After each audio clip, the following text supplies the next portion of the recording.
भवतु सब मंगलम। साधु साधु साधु। तो आज के बीते हुए दिन के बारे में सबसे पहले कौन बताएगा? साक्षी जी, हमसे पूछिएगा तो सबसे पहले हम ये बताएंगे कि बाबा विश्वनाथ की कृपा से हम एक ऐसे पैसे से जुड़े हैं, हाँ भैया, जिसको आप एक महायज्ञ ही नहीं बल्कि एक पवित्र अनुष्ठान कह सकते हैं। अभी वर्ष के शीतकालीन लग्न में हम कई ऐसी जोड़ियों का साक्षी बने हैं जिनका मेल जो है अद्भुत रहा है। भैया हमें जानते हैं कि आप भावुक होके कह रहे हैं, लेकिन आपके कथन में ना थोड़ा और स्पष्टीकरण की आवश्यकता है। विजय भैया, अगर आपकी आज्ञा हो तो आपकी बातों को ना मैं इन लोगों के बीच में स्पष्ट करना चाहता हूँ। अरे प्रथम बाबू, आपको भी हमारी आज्ञा की जरूरत है महाराज। अरे आप स्वतंत्र हैं हमारी भावना को साझा करने के लिए, बोलिए।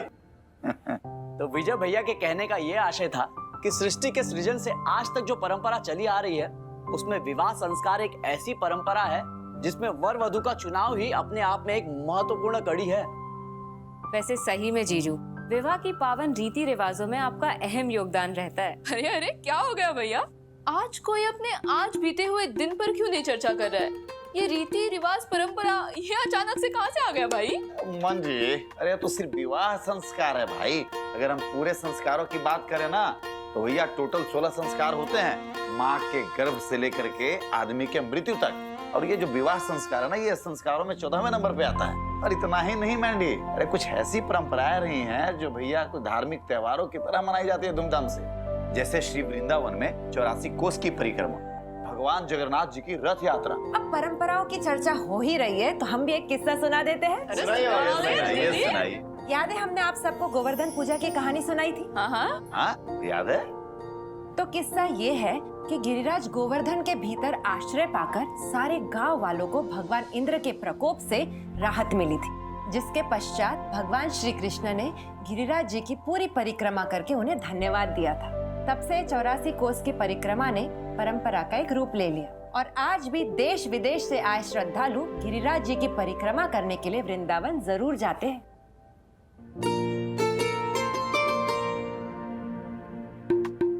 अरे, आप सब हमारी तरफ क्यों देख रहे हो? हमने बस पूछा कि अचानक से रीति रिवाज परंपराओं की बातें कहाँ से आ गई। जस्ट ऐसे ही पूछ लिया हमने। मैंडी, और तुमको जान करके बहुत खुशी होगी भैया, जी टीवी पर 11 नवंबर से ऐसे ही परंपराओं पर आधारित एक शो जिसका नाम है जाने अनजाने हम मिले, वो भैया प्रसारित हो रही है, जो आज एक रीति रिवाज बन चुका है भाई। जी जीजू, हमने भी दर्शकों के मेल्स पढ़े।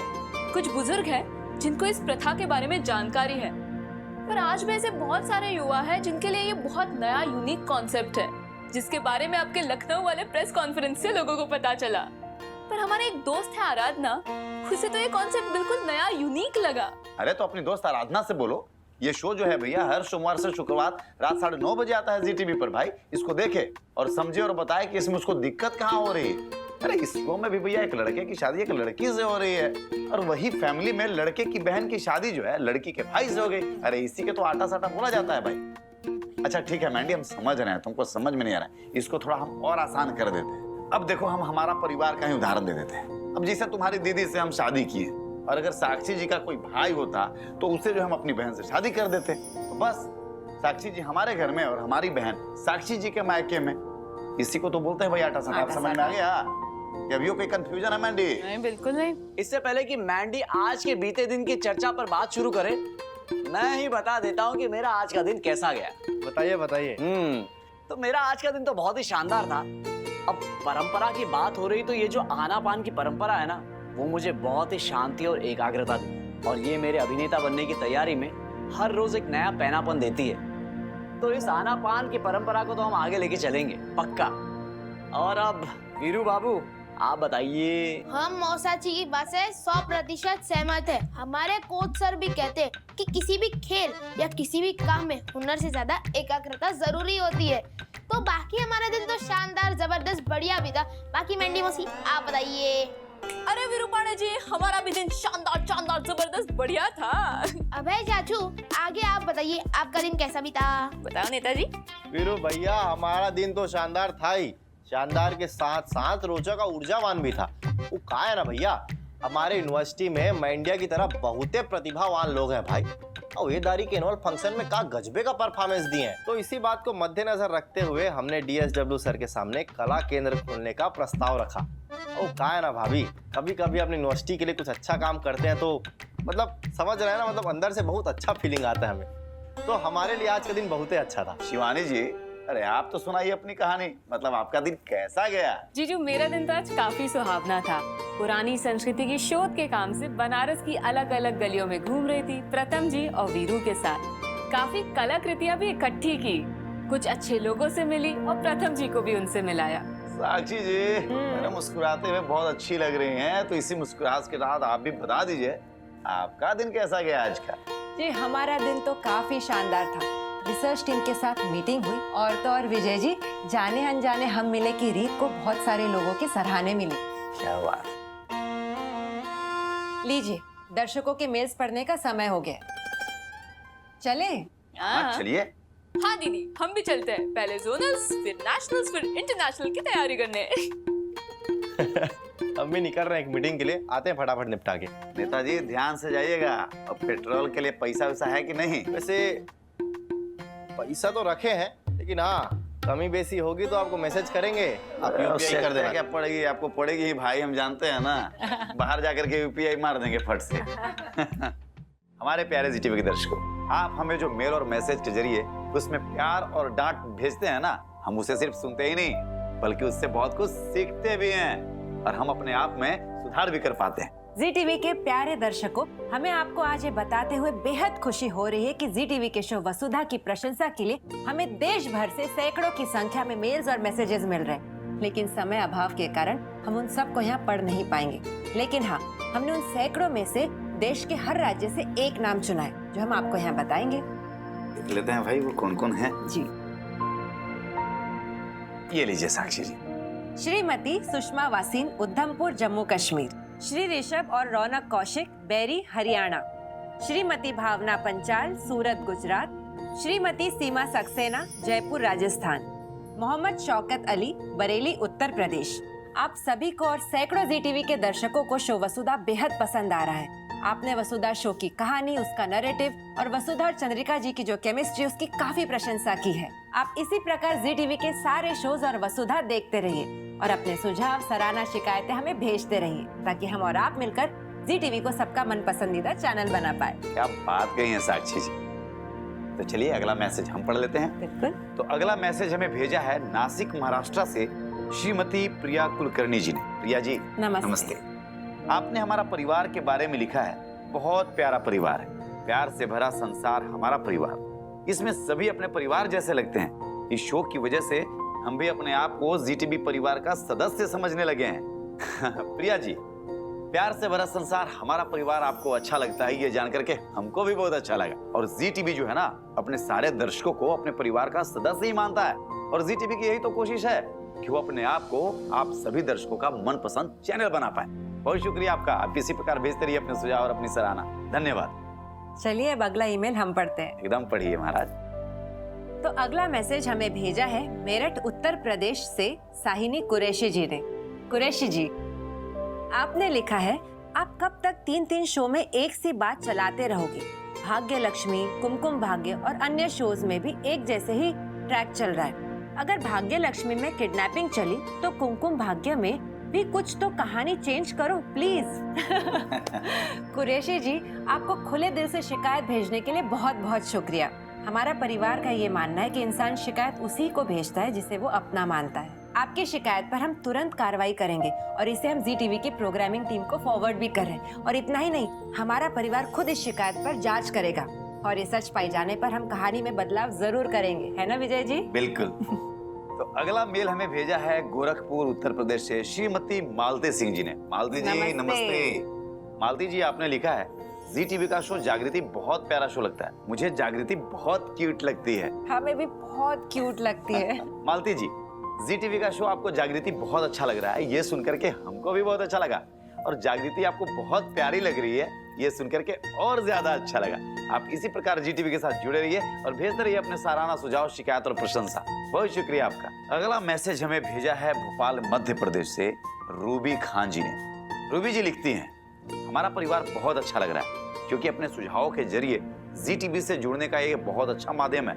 रूबी जी, आपने बहुत अच्छी बात कही और जी टीवी की भी यही कोशिश है कि वो देश भर में फैले अपने सारे दर्शकों को हमारा परिवार के माध्यम से जोड़ पाए और अपने दर्शकों के पसंद और नापसंद को देकर शो बना पाए। इतना बढ़िया सराहना भेजने के लिए आपको तहे दिल से शुक्रिया कहते हैं। आप इसी प्रकार जुड़े रहिए जी टीवी के साथ और भेजते रहिए अपनी सराहना और अपने सुझाव। बहुत शुक्रिया आपका। तो अब हम आज भर के लिए आपके ईमेल्स और मैसेजेस पढ़ने से विराम लेते हैं, लेकिन आप विराम मत लीजिएगा।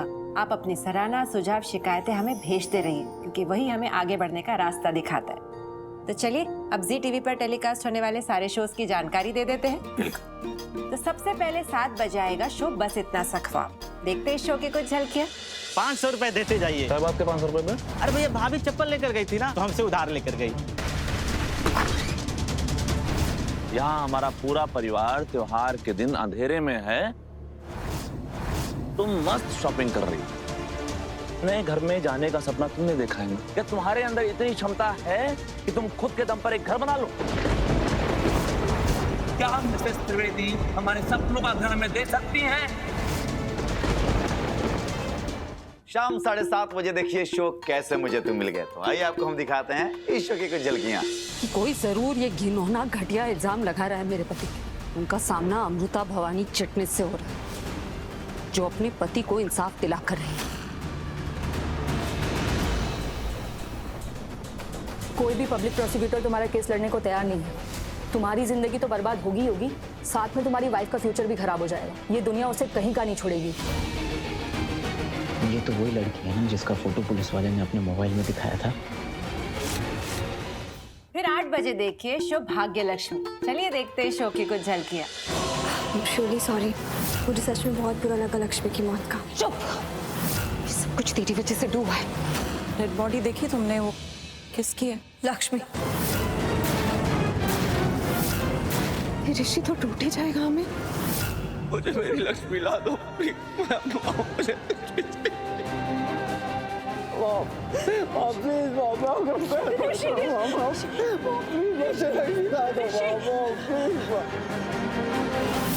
रात 8:30 बजे देखिए जागृति एक नई सुबह। तो आइए आपको दिखाते हैं एक प्यारी सी नन्ही सी जागृति की कुछ झलकियां। पूरे बॉक्स कट में ये फोटोज वायरल हो रहे हैं। उसका मोटिव तो बिल्कुल साफ था ना कि वो इस पिक्चर्स को इतना वायरल कर देगा कि तुम मेरी जिंदगी से दूर हो जाओगी। कहाँ छुपे हो हरीश? बाहर निकलो। अरे क्या हुआ मैडम जी? तुम्हारी हिम्मत कैसे हुई हरीश, दुनिया को गुमराह करने वाली वो तस्वीर फैलाने की? हमारे मन में ना ही कोई झूठ है ना कोई लाज रपेट, सीधा कह रहे हैं। जब कभी पास आते हैं तो एक होने का मन नहीं करता। बस करो हरीश, रुक जाइए इसे चाल लगा के। फिर देखिए जी टीवी का बेहतरीन शो कुमकुम भाग्य रात 9 बजे। चलिए देखते हैं शो की कुछ झलकियां। मैं आरवी से शादी करूंगी पर डिवोर्स नहीं होगा। कल हमारी शादी नहीं हो रही है। 10 दिन बोला था ना कोर्ट ने, कल 10वां दिन है, तो तुम्हें मुझसे शादी करनी पड़ेगी। रात 9:30 बजे देखिए शो जाने अनजाने हम मिले। तो आइए आपको दिखाते हैं इस शो की कुछ प्यारी प्यारी झलकियां। मेरे और ध्रुव की शादी का इनविटेशन है। मैं जानती हूँ शादी बस 2 दिन में है, लेकिन मुझे बहुत खुशी होगी अगर आप आओगे। और ये तो बताओ कि वो खुशकिस्मत इंसान है कौन? उसका नाम और पता दोनों इस कार्ड में है। अच्छा,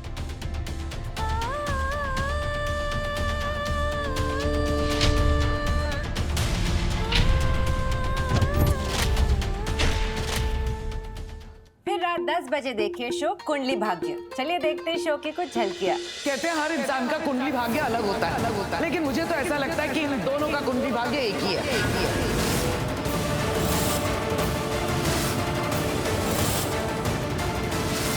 दोनों एक ही टाइम पे पैदा हुए, एक ही जगह पैदा हुए हैं और एक ही दिन पैदा हुए हैं। रात 10:30 बजे देखिए हमारी प्यारी बसु को शो वसुधा में। तो आइए आपको दिखाते हैं इस शो की कुछ झलकियां। आज आपने हमारी बेटी और हमारी घर की लाश दोनों बचा ली। काकू, काकू, आप मुझे शर्मिंदा कर रहे हैं। तुम्हारे मन में जो कुछ भी चल रहा है वो सब कुछ तुम हमसे कह सकती हो। अगर आज मेरी अम्मा होती ना, तो मैं इनकी गोद में सर रख के रोती, अपने जी हल्का कर लेती। साक्षी जी, आपको तो पता है ना, हम गोविंदा सर के कितने बड़े फैन हैं। अरे उनका सारा नंबर 1 वाला पिक्चर हम देख लिए भाई, भाग भाग के जाते थे सिनेमा हॉल में। हाँ, वो कहा था अनाड़ी नंबर 1, कूली नंबर 1 और हीरो हाँ हीरो नंबर 1। अरे महाराज, और एक बात बताएं, ईश्वर ने हमारा सुन लिया। अरे ZTV 9 दिसंबर से एक बहुत ही बढ़िया शो लेकर आ रहा है जिसका नाम है जमाई नंबर 1। बिल्कुल, और विजय जी, हम और आप मिलकर बनाते ZTV को देश का चैनल नंबर 1। क्या बात है। और उसके बाद देखिएगा, साक्षी और विजय की जोड़ी हो जाएगी पूरे हिंदुस्तान का जोड़ी नंबर 1। तो आइए आपको दिखाते हैं ZTV के आने वाले शो जो 9 दिसंबर से आ रहा है, जमाई नंबर 1 का एक बेहतरीन प्रोमो। मैं रिद्धि चोटवानी हूँ, कोई मेरा बाल भी बांका नहीं कर सकता। एक क्या, सारे बाल आड़े टेढ़े कर देगा वो। चोटवानी हाउस रेत का नहीं बना, कोई इसकी नींव भी नहीं हिला सकता। नींव क्या, पूरा चोटवानी हाउस ही हिला देगा वो। आया हूँ बन के घर जमाई करने इस घर की सफाई। सीधी नहीं, टेढ़ी उंगली से घी निकालेगा। ये जमाई सबको सुधारेगा। जमाई नंबर 1 9 दिसंबर से रात 10:30 बजे ZTV पर। हाँ महाराज, कैसा लगा सारे शोज की झलकियाँ? अरे हम और साक्षी जी तो खूब एंजॉय किए, उम्मीद करते हैं आप लोग भी एंजॉय किए होंगे। तो चलिए जुड़े रहिए ZTV के साथ, क्योंकि प्यार से भरा संसार दिखाएगा हमारा परिवार। कितनी क्यूट लग रही है आप। Thank you. जीजू देखो, हमने चप्पल चुराई थी। क्या एनीवे, तुम ये देखो साक्षी दीदी का संगीत का परफॉर्मेंस। ये तो हम ही ने शूट किया ये तो। मौसी, हमने तो आपकी शादी पे खूब मजे किए थे। अगर हमारा भी कोई एक आध फोटो मिल जाए तो हमें भी दिखाइएगा। वीरू, मुझे तो ढूंढना पड़ेगा अभी तुम्हारी पिक्चर्स। वैसे अगर मिलेगी तो पक्का प्रिंट करा के दूंगी, ठीक है? चाय, गर्मा गर्म चाय, ये लीजिए चाय। देवी और सजनों, आप लोग आनंद उठाइए गर्मा गर्म चाय का। और हम जा करके मैरिज ब्यूरो का कुछ काम रह गया, कुछ रिश्ते करवाने रह गए, तो वो काम करवा के आते हैं। चलिए मिलते हैं। बाय पापा। अरे वीरू, देखो तुम्हारी पिक्चर मिल गई। दिखाई मौसी, दिखाई। ये देखो, जब मेरे फेरे चल रहे थे ना, तो तुम सो रहे थे पूरा टाइम। मौसी, एक सवाल पूछ सकते? जब हम आपकी शादी में सो गए, वो तो आपने हमें किससे बता दिए। अब आप हमें शादी के ऊपर एक ऐसी गानी सुने जिसे हमें सुन के मजा आ जाए। आगे आप सुनाइए। सुनाइए। तो आज मैं एक ऐसे अनोखे विवाह की कहानी सुनाने जा रही हूँ जिसमें हमारे कृष्ण कन्हैया ने अद्भुत लीला रची थी। द्वारका के राजा श्री कृष्ण और विदर्भ की राजकुमारी रुक्मिणी का विवाह पौराणिक कथाओं में एक अद्भुत प्रेम और साहस का प्रतीक है। ये कथा हमें सिखाती है कि सच्चा प्रेम और ईश्वर पर विश्वास सारी बाधाओं को दूर कर सकता है। तो यहाँ से कहानी शुरू होती है वीरू। अच्छा, शुरू कीजिए। रुक्मिणी राजा भीष्मक की पुत्री थी। उनके सौंदर्य और शील का वर्णन चारों दिशाओं में फैल गया था। वे अद्वितीय रूपवती और गुणों की खान थी। उनके सौंदर्य और शील का वर्णन चारों दिशाओं में फैल गया था। रुक्मिणी बचपन से ही श्री कृष्ण के प्रति श्रद्धा और प्रेम रखती थी। उन्होंने श्री कृष्ण को अपना जीवन साथी मान लिया था। भले ही उन्होंने उन्हें कभी देखा ना हो, उनके मन में विश्वास था कि श्री कृष्ण जैसा पराक्रमी, धर्म रक्षक और सुदर्शन पुरुष ही उनके योग्य पति हो सकते हैं। रुक्मिणी के भाई रुक्मी श्री कृष्ण के प्रति द्वेष रखते थे। वो श्री कृष्ण को अपना शत्रु मानते थे और चाहते थे कि रुक्मिणी का विवाह चेदी राज शिशुपाल से हो। शिशुपाल एक अहंकारी और अत्याचारी राजा था, लेकिन राजनीतिक लाभ के लिए रुक्मी ने यह निर्णय लिया। रुक्मिणी अपने भाई के निर्णय से दुखी थी, लेकिन उन्होंने हार नहीं मानी।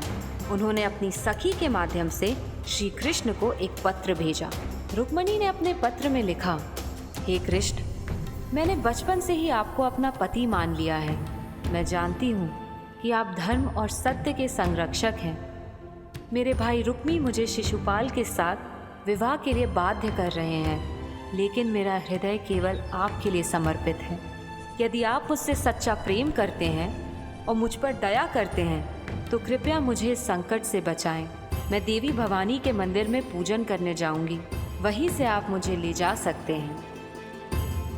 जब श्री कृष्ण को यह पत्र मिला, उस समय वे घोर संघर्ष में थे। जरासंध और काले वन की सेनाएं उनका पीछा कर रही थी। काले वन का वध करने के बाद श्री कृष्ण ने सभी यादवों को पहली बार द्वारका जाने की आज्ञा दी और स्वयं रुक्मणी जी को लाने कुंडनपुर चल दिए। वो अपने सारथी दारुक के साथ रथ लेकर विदर्भ की राजधानी कुंडनपुर पहुंचे। उधर रुक्मणी देवी भवानी के मंदिर में प्रार्थना करने गई। उन्होंने श्री कृष्ण से प्रार्थना की कि वह उन्हें इस संकट से बचाएं। जैसे ही रुक्मणी मंदिर से बाहर निकली, श्री कृष्ण ने अपना रथ उनके पास ले जाकर उन्हें रथ में बैठा लिया। ये देखकर शिशुपाल और अन्य राजाओं ने उनका पीछा किया, लेकिन श्री कृष्ण ने अपनी शक्ति और कौशल से सभी को पराजित कर दिया। क्या बात है, माइंड ब्लोइंग। बहुत अच्छा। रुक्मी ने श्री कृष्ण को रोकने का प्रयास किया, लेकिन श्री कृष्ण ने उसे हराकर जीवित छोड़ दिया। श्री कृष्ण रुक्मणी को द्वारका ले आए। वहां उन्होंने वैदिक रीति रिवाज से रुक्मणी के साथ विवाह किया। यह विवाह प्रेम, विश्वास और साहस का प्रतीक बन गया। श्री कृष्ण की सभी पत्नियों में रुक्मणी जी को प्रथम स्थान प्राप्त है। श्री कृष्ण और रुक्मणी का विवाह ये दर्शाता है कि प्रेम और भक्ति में अद्भुत शक्ति होती है। इस कथा से हमें ये भी सीख मिलती है कि धर्म और सत्य के मार्ग पर चलने वालों की रक्षा और सहायता ईश्वर स्वयं करते हैं। रुक्मणी, जो कि लक्ष्मी का अवतार मानी जाती हैं, श्री कृष्ण के साथ विवाह करके उनकी जीवन संगनी बनी और धर्म की स्थापना में अपना योगदान दिया। और यहाँ कहानी खत्म। वाह दीदी, वाह क्या कमाल की शादी थी कान्हा जी की मौसी। तो हमारा परिवार में ऐसी प्रेरक कहानियाँ और खट्टे मीठे किस्से तो होते ही रहते हैं। और हाँ, कल हमारा परिवार के साथ जुड़ेंगे आप ही के जैसे जी टीवी के दर्शक, जिनका चुनाव आपके भेजे हुए ईमेल्स और मैसेजेस के लकी ड्रॉ के द्वारा हुआ है। तो ये मौका आपको भी मिल सकता है, इसीलिए भेजते रहिए अपने सुझाव, सराहना और शिकायतें हमारा परिवार के ईमेल या फिर व्हाट्सएप पर। और जुड़े रहिए जी टीवी के साथ, क्योंकि प्यार से भरा संसार दिखाएगा हमारा परिवार।